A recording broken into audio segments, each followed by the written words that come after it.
Believe it or not, but the words that you speak are shaping the life that you live.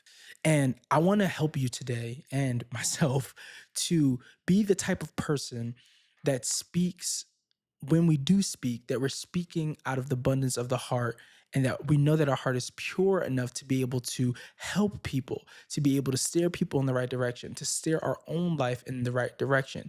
Because it's simple psychology. What you repeatedly say to yourself will be what you end up believing, and then that will lead to what you do. And so, in this episode, I want to dive in deep into our heart, dive into the words that we say and how that shapes the world around us.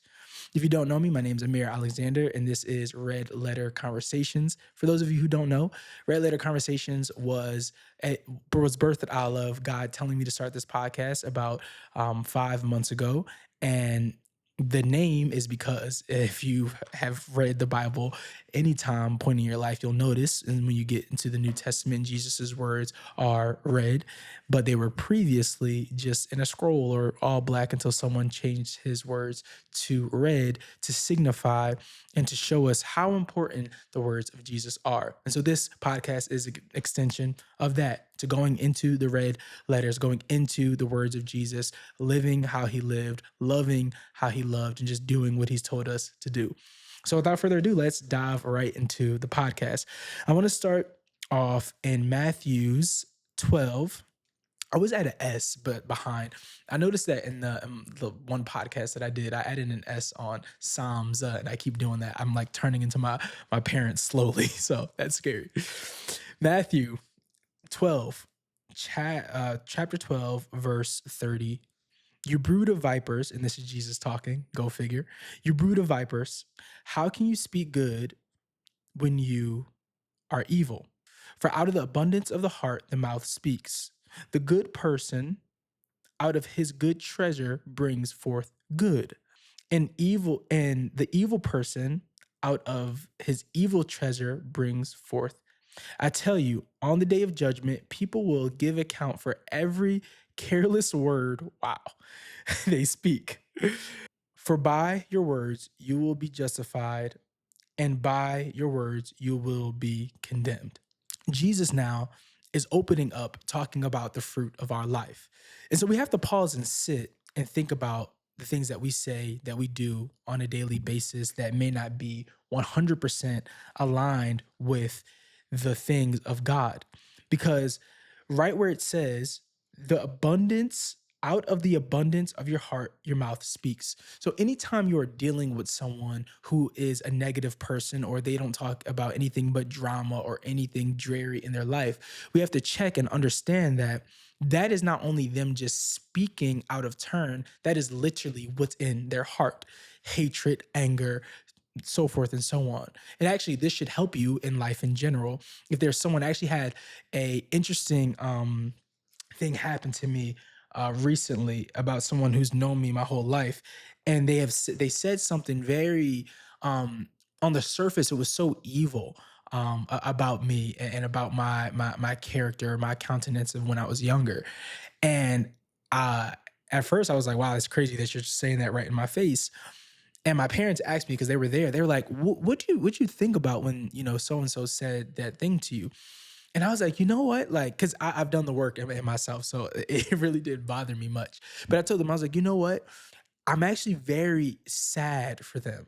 I was very somber, and I'm like, wow, because the thing that they said about me in a way to either diminish my character or who I am as a person wasn't necessarily toward them, but it was to raise themselves up, and they're grown adults.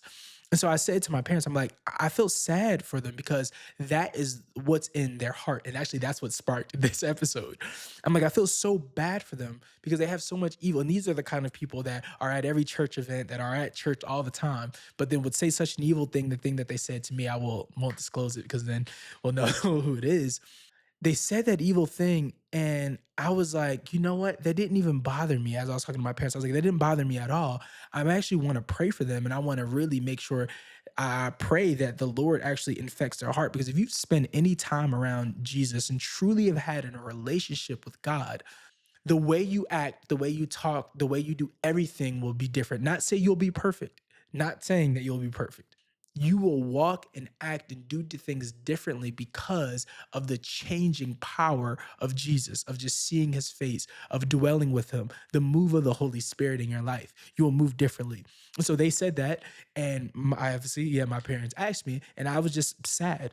And so anytime someone is talking down at you or talking about you in a crazy way, take a second and don't overanalyze it, but just sit there and be like, you know what?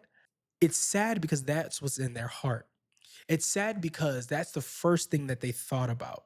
And so now you can almost, for lack of better terms, take the power back to not feel attacked by someone, but rather grow out of that situation, knowing what was in their heart is what they said out of their mouth. That's just a little side note about that. As we go to Proverbs, it is Proverbs 4:23. Proverbs 4, verse 3. Keep your heart with all vigilance, for from it flow the spring. So we have two verses here that we're keeping our heart, meaning to protect it. Meaning to protect it with vigilance means to truly be on top of it, now allowing to give your heart to anyone, because as we know, the abundance of your heart is, and what you speak is out of the abundance of your heart. So if you're not keeping your heart and guarding your heart, you will allow certain people to plant things, to say things about you that's not true, that is not your true identity, which in turn will lead you to do actions and do different things that is not actually who you are or who God has called you to be. So then now you're living a separated life for who God has called you to be and who this person has called you to be. Now you're believing the lie of the enemy. And so that's why it's so important. On the surface, we're looking at keep your heart with all vigilance and protect it because the spring of life flows out of it. Then we have Jesus saying, parroting almost the same thing, that the abundance of your heart, the things that you speak is the abundance of your heart. So we have to find ways to protect our heart by putting up certain guardrails around who we allow into our life on the intimate level. And newsflash, you don't owe anyone intimacy in your life. Not even Jesus moved like that. Jesus didn't even give intimacy to every single person in his life when he walked and roamed on this earth. He saved really, really intimate moments when he was feeling grieved or he was feeling down for a very specific set of disciples. And so that should show us and tell us that we shouldn't just give our heart and our time and our energy to just anyone. Yes, we are to be disciples and we are to serve and love people and all that stuff. I'm follow me what I'm not saying that you're not supposed to do that. But what I am saying is in times where you know you need to protect your heart because the poison that someone else may have, and it may be a family member, unfortunately, like I was just explaining, or it may be someone else. It may be a friend. It may be a quote unquote boyfriend or girlfriend, a relationship you probably shouldn't even be in the first place. But I'll digress that into later episodes. It may be people in your life spewing poison because you've given them your heart. And then now that your heart is exposed to anyone, they can now put poison in it. And then now you start to act and talk like them because of the seed that they planted. That's why it's super careful to even whatever media you're watching, whoever you're around and what you're consuming before you even go to bed. One of my friends actually checked me on that the other night because I've been doom scrolling lately. I know, yeah, I do that sometimes.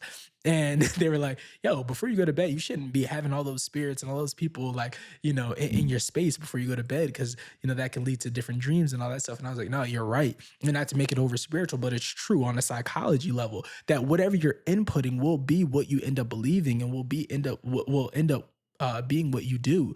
And so being careful and guarding your heart in such a way that you don't let anyone in. Another is for you. James, I'm going to just read it from here.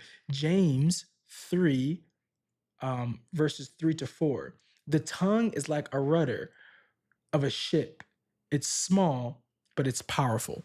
So I love what James is saying there. So we have these three scriptures that come together. We have Jesus saying, "Out of the abundance of the heart, the mouth speaks." We have Proverbs saying, "Protect your heart."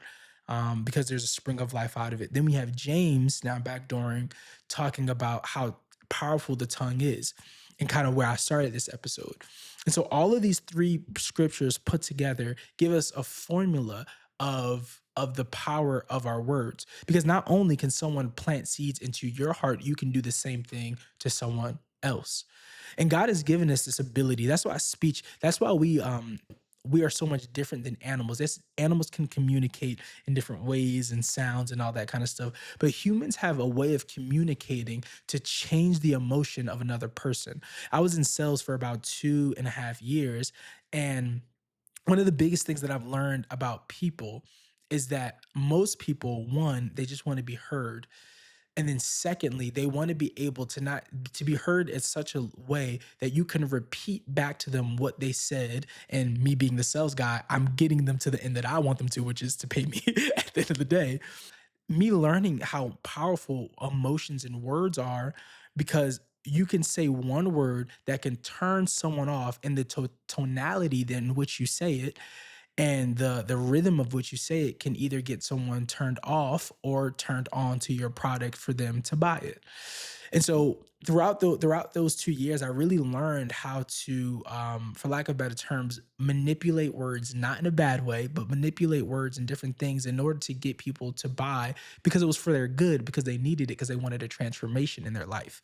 And so now, what if you thought about words and using it in that way, in that structure, to build your own life, to build yourself up, to build people around you up? Using words, life giving words to build people up, to pour into them. And not only that, life giving words to build yourself up. Because what you end up saying, again, Jesus told us that is the abundance of your heart. So that's what's actually what you're believing. So if you, and this goes into really anything in life.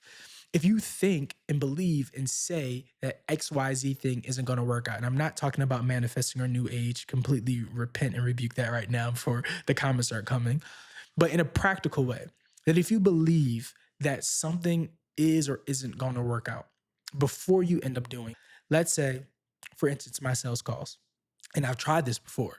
I was like, you know what? I'm gonna go ahead and because I had a really good routine, so I'll really be locked in, focusing on sales, doing all that stuff. And I was like, you know what? I think I'll be able to close 3 people today.